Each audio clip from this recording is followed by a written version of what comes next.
Mark, that was a pretty bonkers game of snooker, wasn't it? But the most important thing is you're through. Well done.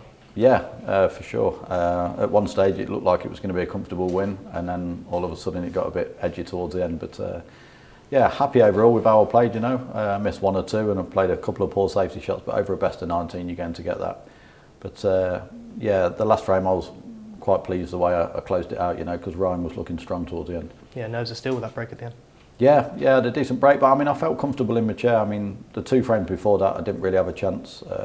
Ryan made a good break off a free ball to go, I think it was 9-6, and then I've played a poor safe shot next frame, and he's made a one visit to go 9-7. So I didn't really have a chance them two frames, and I thought if I did get a chance, I was quite confident that I was going to take it.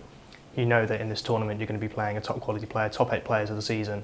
A 1-4-7 and a 16 red total clearance in the same game in a losing performance has to be one of the best losing performances we've ever seen. Yeah, incredible. I mean, the 1-4-7, like there was a couple of shots in there, especially the last but one red to get back down to the black. I thought he was dead straight on the red and had no shot, and he's played a great shot there. And then also the black as well, the last black up to the yellow.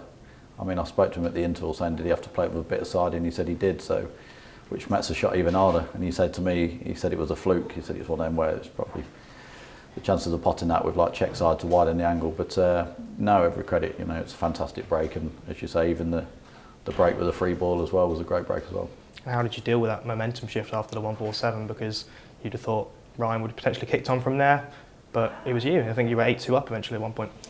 Yeah, it's amazing with 1-4-7. Sometimes when you get them, you sort of buzz in for a couple of frames and then you sort of forget where you are. And the amount of times you see people make a 1-4-7 and they sort of lose their way a bit for a few frames after that. But Ryan had a good chance in the next frame, potentially could have gone 2-all. If it had been 2-all, I'm sure obviously he'd have been really confident going into the next half of the match. But I managed to nick quite a big frame to go 3-1 instead of 2-2, which was quite big. And then after that I sort of controlled the match up until 6-2 and played well at the start of the night session, and then Ryan played well to come back as well.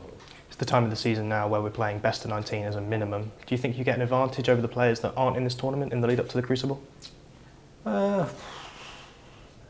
Possibly, but then obviously they've got the World Qualifiers coming up, which are now best of 19s as well. So, and also the people who qualified for the Crucible, I think over the last few years, I'm not sure, I've not really looked at the calendar, but normally they'll win to get to the Crucible on the Wednesday or Thursday, and they could be playing on the Saturday. So they have momentum as well, and obviously going there confident if they have qualified because they're on a high. So yeah, it's tough. So the answer to that question, I don't feel as though obviously we're in any better position in this tournament. The only thing is obviously if you go to the World Championships having won this, then yeah, then you would be in a better position because obviously you've got more confidence because you're winning comps. The 16 for the Crucible is set now. You're going to be going into the second seed, but you do have a chance to be going in as world number 1 if you get to the final this week. Do these accolades mean a lot to you? For sure, yeah. I mean, that's what I keep playing for, to try and win more tournaments and try and get back to number 1 as well. That's one of my goals since I lost the number 1 spot. So I'll be trying very, very hard Saturday afternoon and Saturday night, and if I can do that, then amazing. And just finally, Mark, WST Classic champion last week, Tour champion this week? It'd be nice. Whether it happens or not, we'll have to wait and see, but I'll definitely be out there trying, that's for sure. Cheers, Mark. Best luck for Saturday. Thank you.